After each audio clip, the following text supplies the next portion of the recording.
Greetings. I'm delighted to have a chance to speak with you at the beginning of your conference. It's an exciting time that many people have worked to bring to fruition, and I hope it's renewing for each of you. In a short time tonight, I want to deal with three ideas, and I've called the session Challenging Differentiation, 3 ideas to grow on. And that word challenge can mean 2 things. It can mean differentiation that challenges us, or differentiation that can challenge students, and probably both are true here. So I would like to start by looking briefly at some thoughts about what differentiation means, or could mean, or should mean, so that we have some common understanding as I go forward. It's important to have definitions of differentiation that you have thought about and agreed on among your colleagues, so that you develop a language together and therefore mechanisms for sharing ideas, for reflecting on the quality of the work that you're doing, and so on. John Hattie, an Australian researcher whose work I'm sure many of you know, says this in his most recent book about differentiation. His book's not about differentiation. He says this about differentiation. Classrooms are places where variance has become the norm.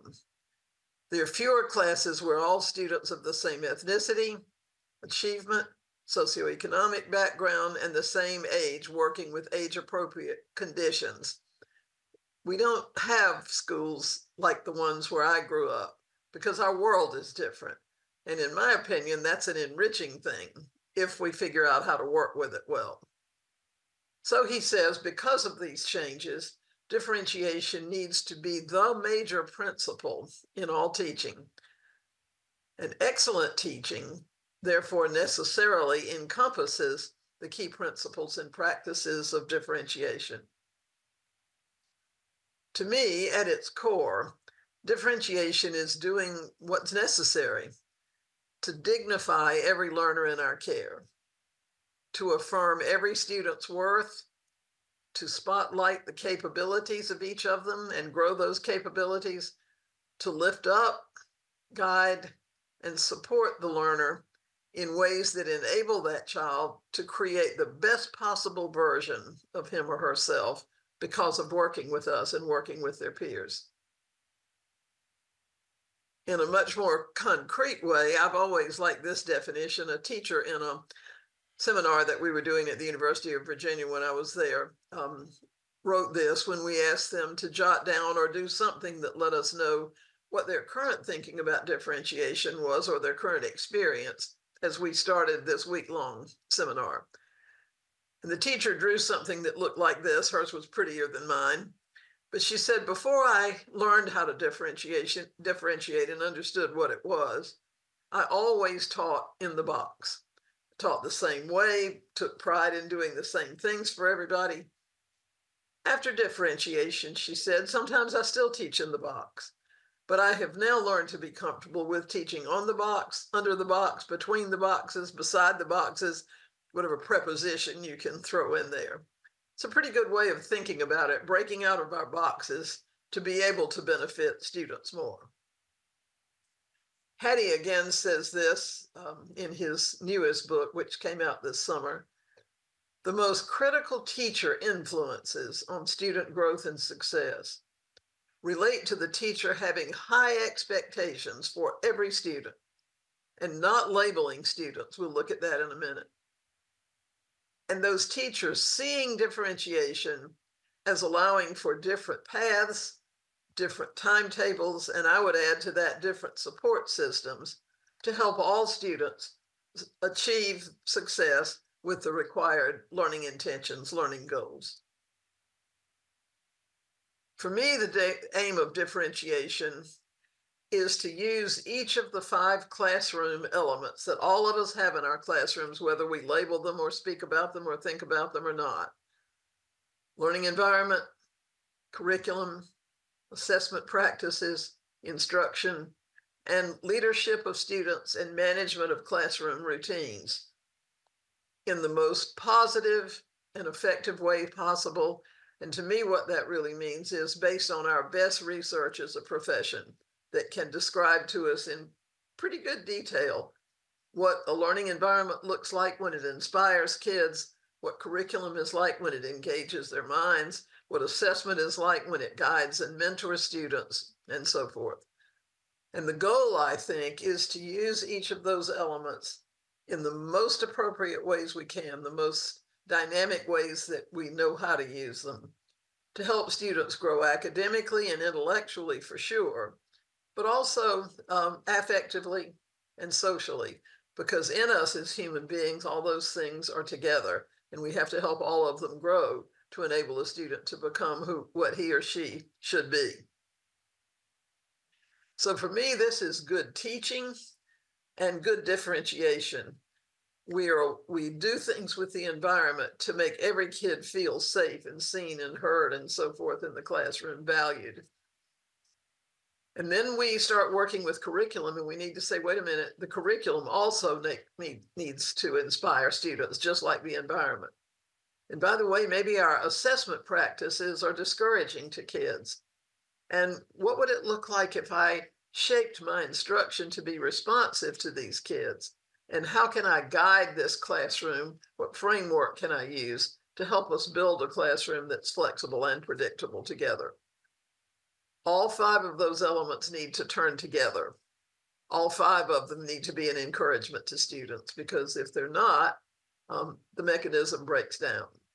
It's sort of like if one of those cogs started going backwards, or one of them stopped, or one of them sped up too much, or one popped out of the frame, it would be detrimental to everything we're trying to build.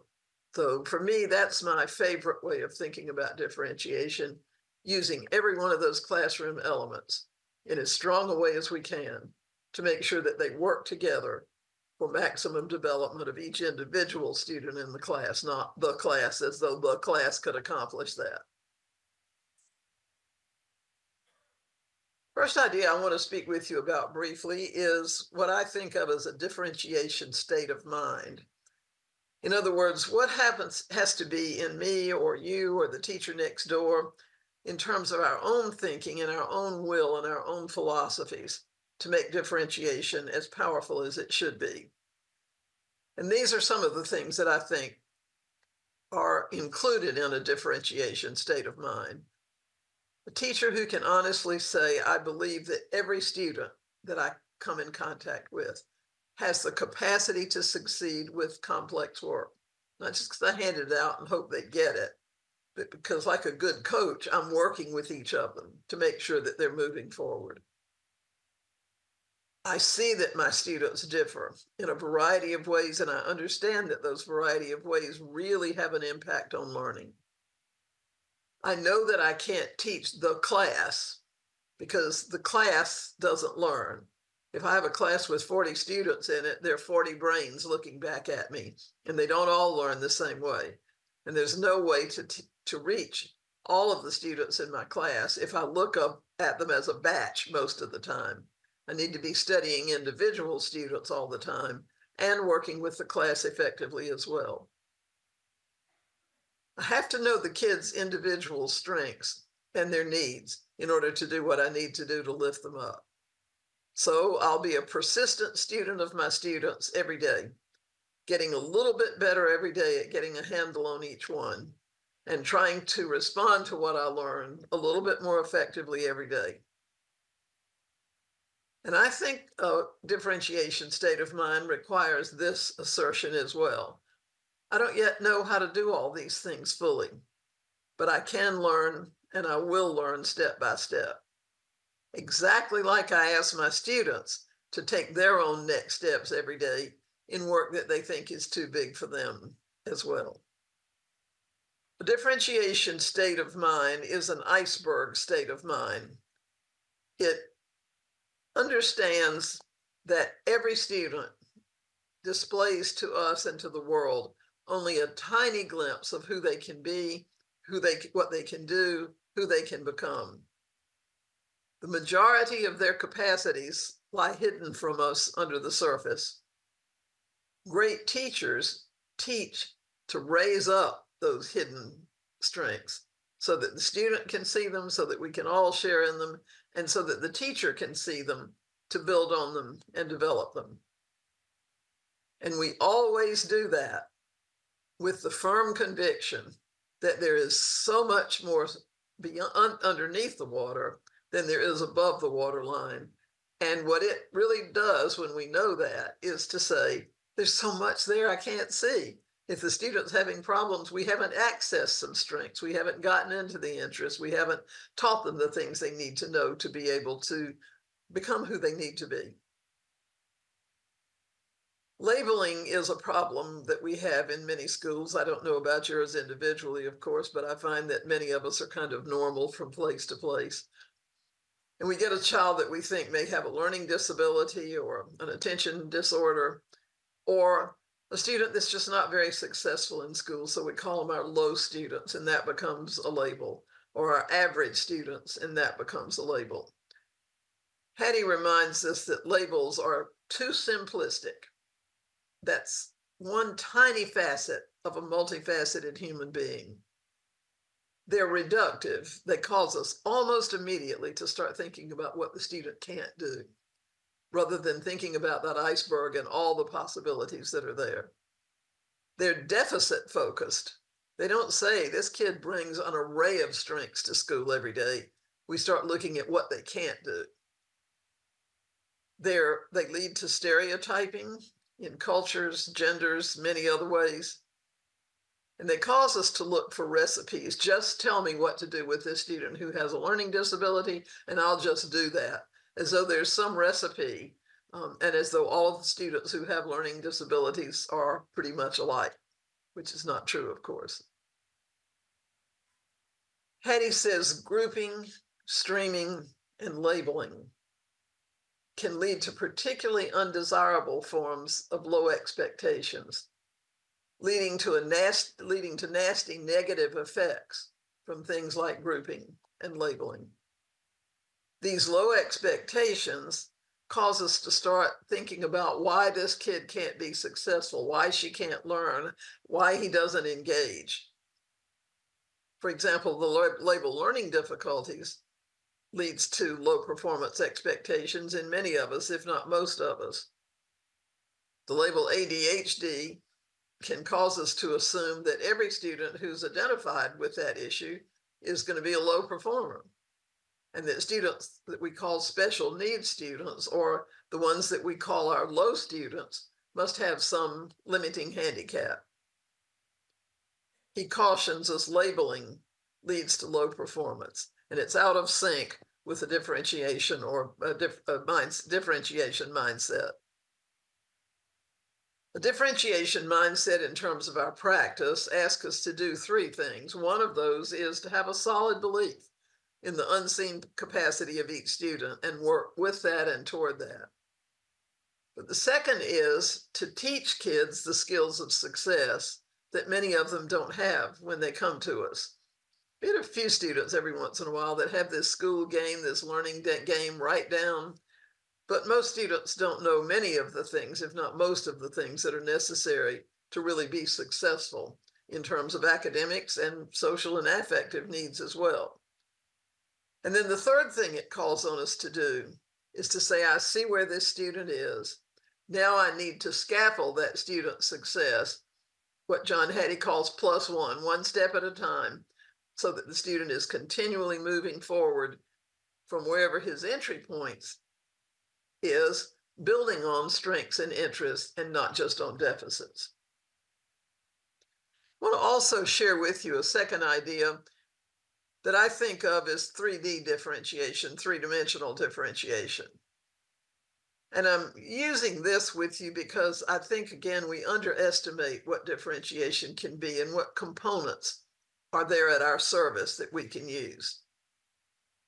It occurs to me that the three dimensions that differentiation inevitably has, if it succeeds well as it should, is a foreground component, a background component, and an underground component.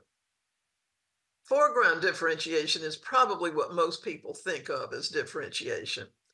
It's something that if you came in my class, you could see me do, you could hear me say something, you could watch the way students are working, and you would think, yes, that's differentiation, I see it. Those students are using learning contracts and they're all not all identical. Those students are working in small groups and the groups have different resource materials to work with. I meet with a group of students, and when I finish with those students, another group comes to meet with me, and you say, yes, I see she's teaching small groups based on their need. That's differentiation. Those things are important. And for me, after 55 years of working with these ideas, I'm not anywhere close to finished there yet. Finished isn't the idea, it's continual growth. But if we look only at the foreground things and not background and underground, we misjudge the power of differentiation and we neglect some things that need our attention for differentiation to succeed and for good quality teaching to succeed. So here's background differentiation. That is classroom routines that are designed to support success for all learners. Do my students know the habits of mine and the skills of success? Do they know how to move around a room and get what they need without disturbing anybody else? Do they know how to get help from me if I'm working with a group and they're feeling stuck? Do they have a sense of what it means when a teacher signals that there's 5 minutes left before we're going to shift gears and what they need to do to get themselves and the area around them fixed? Those kinds of routines, and there are many of them, make the classroom potentially almost limitless in what we can do to address both the needs of the class and individuals. Our assessment practices are background. It's the way we use assessment, grade assessment, give data back to students. Is that an encouragement or a discouragement? What about curriculum? Are we just covering something that was given to us and we hope the kids are going to stick with us? Or are we understanding that they need to engage with the curriculum and that to do that, they need to see themselves in it? Background attention may not seem like differentiation to us, and we could argue about whether it actually is, although I think there's some in it. But if those routines or those 5 classroom elements are not working for us, we've lost a massive amount of power. And then there's underground differentiation, and this is super important. Underground differentiation to me doesn't mean something that's sort of hidden or illicit or mysterious. It reminds me of the place where I live, which is on a coast, and there are many coasts where you live as well. And for us, all of our phone lines and cables are underground. We don't see them, but they do so much to shape our lives. If you have a teacher who really, really, really enjoys kids and shares that with the kids, they see it. That's underground attention. If you have a teacher who is very knowledgeable about and loves teaching what he or she teaches, and that enthusiasm is just inherent and the kids see that, they catch on to it. If you have a teacher who has empathy for every student and it's visible to the students, they feel it, they begin to model on it and use it with one another. Those are things that are underground differentiation. And the cool thing about that is they're in us, and we can continue to develop those things throughout a lifelong career in school. So we often think only about foreground differentiation, but we miss the background and underground things. And I think the idea of understanding all 3 dimensions is a really worthy thing for us to continue to grow on. And then I want to talk with you briefly about an idea that I think of as teaching up. When we start to plan a lesson, whether we think about it this way or not, we're thinking about somebody. Are you planning it first for struggling kids because you know they need that attention and you've got to get that right? Are you planning for grade level kids because that's where the materials come from and that's what the expectation is? Are you planning first for your most advanced learners so that they stay invigorated? In my experience, most people will answer choice number 1 or choice number 2. But I'm going to suggest to you that if we taught as though everybody in our class was really smart, we would have very different outcomes. We tend to differentiate for kids that we label or perceive to have real problems by teaching down to them. And that does very little to fill those deficit holes that they have in academics. What we need to be doing is lifting them up and teaching up will do that. Teaching up means planning our curriculum in a way that would engage and challenge and stretch our most advanced learners. And then scaffolding that curriculum in a variety of ways so that we are giving access to each student in our class to be able to participate in and learn from the core of what we're trying to teach. It means, again, believing in the untapped capacity of kids, and that if I call on them to do amazing things, they're more likely to than if I just continue to teach down to them. It means, as a teacher, that we talk to kids about excellence and how it belongs to all of them and what it does to enrich us if we're all willing to go there. It means enabling every learner to participate in the kind of learning experiences that we provide for those kids who come to us with plenty in life, meaning support, usually economic stability, opportunities to learn in and out of school. What if we gave those same kinds of learning conditions to every kid in our class? And it means, teaching up means refusing to be a participant in a pedagogy of poverty, teaching down to kids who come to us without the language of the classroom, without economic benefits, without opportunities to learn in a broad span of life. Just simply saying, no, that's getting us nowhere. It doesn't change much. I want to try the other way. So if you're creating curriculum and instruction to teach up, your content has very clear learning goals. I think of those as KUDs. What students should know is the K. What they should understand is the U. What they should be able to do is the D. If you're in IB schools, you get some help with that, but that doesn't mean that has to be the last word. It's a good starting place. I'm going to ask every student to be a careful thinker, to focus on understanding, not just memorizing and giving back. I'm going to ask every student to solve problems, address issues, use knowledge and skills to explore the big ideas. I'm going to ask them to do work that's authentic, work like experts in the field do. I'm going to ask them to support, explain, apply, evaluate, and transfer what they're learning. If we give them a rubric to work with, for me, the first column they would see on the left says meets expectations, because I don't want to start with naming what doesn't work. I want what we aim for to be at least something that meets the expectations. And all of our students would need to use metacognition, reflection, planning, and evaluation in regard to the work that they're doing. Teaching up has two major components. One is ceilings of high expectation. Some people call that aspirational teaching and learning, beautiful work, distinguished teaching, deep learning, ambitious instruction, really good stuff where you think, woo, boy, that's something else. But in addition to the high ceilings, it requires really good ladders of support. So wherever a student's working, we're supporting them moving to the next step. Not sort of saying, okay, here's the ladder, you figure it out on your own. Or this kid's at ground level, we need him to be near the ceiling, he's going to have to figure out how to get there. We build the ladders that help students move up. I want to give you two pretty quick examples. I haven't been in schools in Greece very often, and I don't know what your curriculum is like at different places, but in the US, we have particular things that second graders all across the country will do, or fifth graders all across the country will do. And one of the things that we do a lot in second grade is having students study community, and teachers all over the place give kids things to do that help them explore communities. The examples here that you see on the screen are 4 second grade classes in very different places who studied communities and built a community that in some ways represents all or part of the community where they live.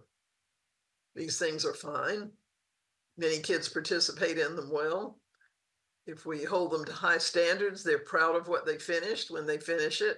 So no shame here, these things work. That's why I guess we continue to do them. But I saw a second grade teacher a few years ago who wanted her students to do something more than make a cardboard community that would obviously have to be put somewhere else after some length of time because we accumulate stuff in a classroom. So she talked to her teachers, her students, about two kinds of experts in the world who tell stories about things in the world around them. One of them, she says, tells stories with words, and we call those people qualitative researchers. And there are certain ways they use words to tell stories. And there are other people who tell stories through numbers, and we call those people quantitative researchers. And she talked with them about examples of that, gave them examples of qualitative and quantitative research that second graders could appreciate, and asked them which of those ways they would like to study their community.